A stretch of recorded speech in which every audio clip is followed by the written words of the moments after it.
रेखा जी अभी अभी अपने पति मुकुल जी के लिए कॉफी बनाकर किचन से निकली ही थी कि सामने से लता को आता देखकर उनका पारा चढ़ गया। रेखा जी, जब सारा काम हमें ही करना है तो तुम्हारा क्या काम है? यहाँ तुम्हें पता नहीं है कि हमें सुबह उठते ही कॉफी पीने की आदत है। लता, माँ जी मैं आ रही थी, लेकिन रवि को जल्दी ऑफिस जाना था।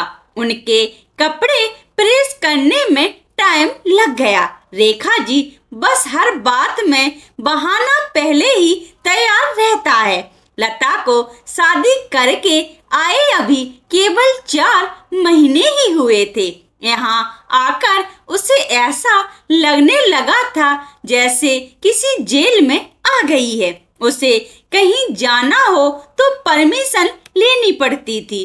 कोई गलती हो जाए तो पनिशमेंट मिलता था। सास ससुर और पति तीनों ही एक सुर में उसका विरोध करते थे। कभी कभी तो मन करता कि यहाँ से भागकर अपने पापा के घर चली जाए, लेकिन पापा हार्ट पेशेंट हैं। यह सब उन्हें पता लग गया तो न जाने क्या अनर्थ हो जाएगा। यही सोचकर बर्दाश्त करती रहती। लता ने जल्दी जल्दी सबके लिए नाश्ता बनाया। उसके बाद रवि को टिफिन पैक करके दे रही थी। तभी रवि ने आवाज दी, रवि, लता क्या कर रही हो? इतना टाइम नहीं है मेरे पास। कार चला के नहीं जाना है। मेट्रो में कितना समय लगता है तुम्हें पता है? जरा सा लेट पहुंचो तो ऑफिस में सुनना पड़ता है।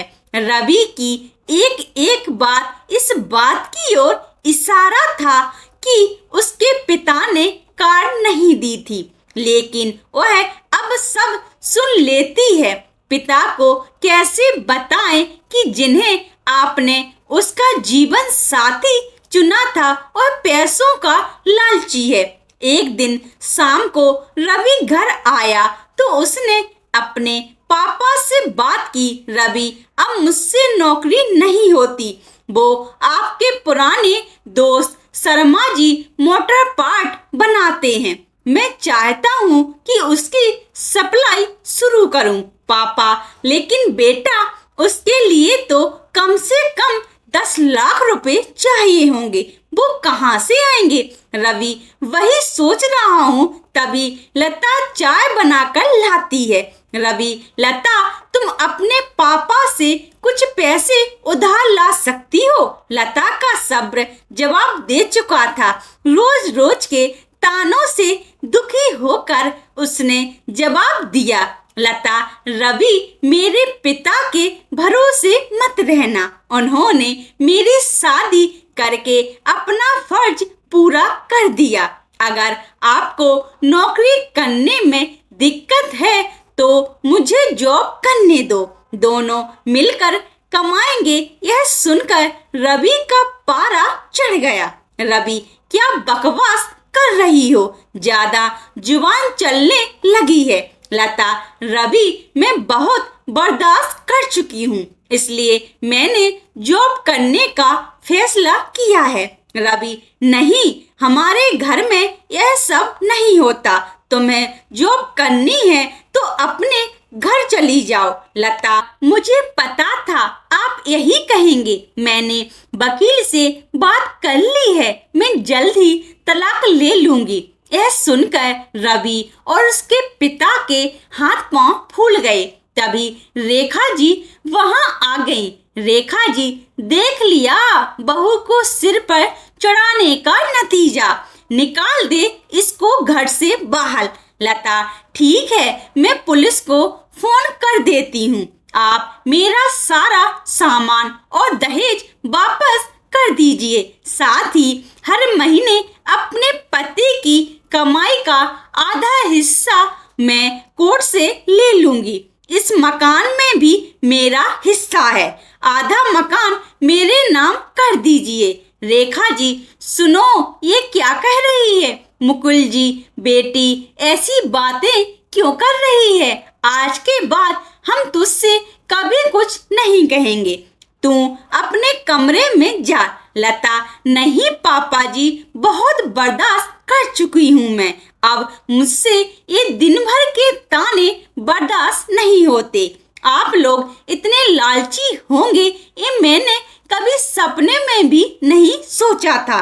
रेखा जी, इसके बाप को फोन करके बुलाइए, इसके मुंह लगने से अच्छा है उनसे डायरेक्ट बात करते हैं। लता, माँ जी, मेरे पिता हार्ट पेशेंट है, अगर इस बात को सुनकर उन्हें कुछ हो गया तो इसके जिम्मेदार आप लोग होंगे। रवि, ये तुम्हें क्या हो गया? आज से पहले तो तुमने कभी ऐसी बात नहीं की। लता, मैं आज तक आपके और मम्मी पापा जी के हर ताने को बर्दाश्त करती रही। 20 लाख रुपए मेरे पापा ने शादी में खर्च किए, फिर भी आपको कार चाहिए, बिजनेस करने के लिए पैसा चाहिए। लता ने उसी समय अपना सामान पैक किया और घर छोड़ दिया। जाने से पहले उसने अपने सास ससुर और पति तीनों को कहा, लता, अगर मेरे पापा को आपने कुछ बताया तो मैं आपको अरेस्ट करा दूंगी, तलाक का नोटिस आपको मिल जाएगा, चुपचाप साइन कर देना। लता वहां से निकलकर अपनी एक सहेली के फ्लैट में पहुंच गई। एक दिन पहले उसी ने उसे हक के साथ अपना आत्मसम्मान बचाने के लिए समझाया था। लता, कोमल, मैं आ तो गई हूँ, लेकिन अब आगे क्या होगा? कोमल, चिंता मत कर, मैंने बात कर ली है, मेरे ऑफिस में जगह खाली है, कल से तू जॉब करेगी और मेरे साथ रहेगी। 1 महीने तक जॉब करने के बाद लता एक दिन अपने घर जाती है और पिताजी को सारी बात बताती है। उसकी बात सुनकर उसके पिता कहते हैं, पिता, बेटा, मुझे तूने क्यों नहीं बताया? लता, पापा, आपने मेरे लिए बहुत कुछ किया है, अब मैं आपको परेशान करना नहीं चाहती थी। पिता, बेटी, मैं इतना कमजोर नहीं हूँ, तू चिंता मत कर, घर आजा। लता, नहीं पापा, मुझे कुछ समय दीजिए, अपने पैरों पर खड़ा होने दीजिए, अपनी एक पहचान बनाने दीजिए। कुछ ही महीने केवल केस चलने के बाद रवि और लता का तलाक हो गया। रवि को पूरा दहेज और 30 लाख रुपए देने पड़े, साथ ही हर महीने अपनी सैलरी का एक हिस्सा वह कोर्ट में जमा करवाता था। यदि आप ऐसी ही कहानियों को पसंद करते हैं तो कृपया आप मेरे YouTube चैनल कहानियां विद सीमा को सब्सक्राइब, लाइक एंड अपने दोस्तों के साथ शेयर करें। धन्यवाद।